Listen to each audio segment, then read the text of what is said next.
ముఖ్యమంత్రి గారు మాట్లాడిన తర్వాత తెలంగాణ ప్రజలు ఎన్నికల్లో ఇచ్చినటువంటి తీర్పు ఏదైతుందో ఆ తీర్పే కాంగ్రెస్ పార్టీకి పాలక పార్టీకి చెంపచెల్లు అనిపించింది.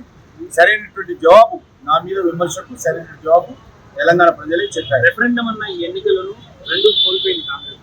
ఈ మేధావులు ఇచ్చిన తీర్పులు ఖచ్చితంగా కాంగ్రెస్ తెలంగాణ ప్రజలకు ఇచ్చినటువంటి హామీ అది రైతులకు మరి ఎకరాకు 15,000 ఇచ్చేటువంటి కార్యక్రమం కానీ, కౌలు రైతులకు కానీ, రైతు కూలీలకు కానీ, నిరుద్యోగ యువతకు నెలకు 4,000 ఇచ్చేటువంటి నిరుద్యోగ వృత్తి కానీ, తెలంగాణ ఆడబిడ్డలందరికీ ఇవ్వాల్సినటువంటి 2,500 రూపాయలు కానీ, దళిత కుటుంబాలకు ఇవ్వాల్సినటువంటి 12 లక్షల రూపాయలు కానీ, లేక ఆడబిడ్డలకు ఇవ్వాల్సినటువంటి స్కూటీ మోటార్ సైకిల్ కానీ ఏవైతే హామీలు ఇచ్చారో ఇప్పటికైనా హామీలు అమలు చేసే దిశగా ఉండాల్సిందిగా నేను తెలంగాణ ప్రజానీకం తరఫున డిమాండ్ చేస్తా ఉన్నాను.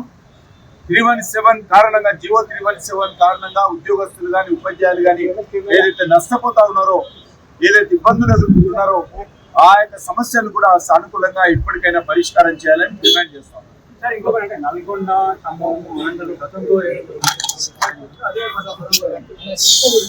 తప్పకుండా ఖమ్మము అదేవిధంగా మేము ప్రత్యేకంగా పార్టీలో చర్చించి ఆ 3 జిల్లాలలో పార్టీ బలపడడం కోసం కావాల్సినటువంటి మరి చర్యలు ఏ రకంగా ఉండాలో ప్రత్యేకంగా దానికి సంబంధించినటువంటి కార్యాచరణ రూపొందించి ఆ జిల్లాలో కూడా బలపడడం కోసం, ప్రజల మద్దతు కూడగట్టడం కోసం తప్పకుండా ప్రయత్నం చేస్తాము.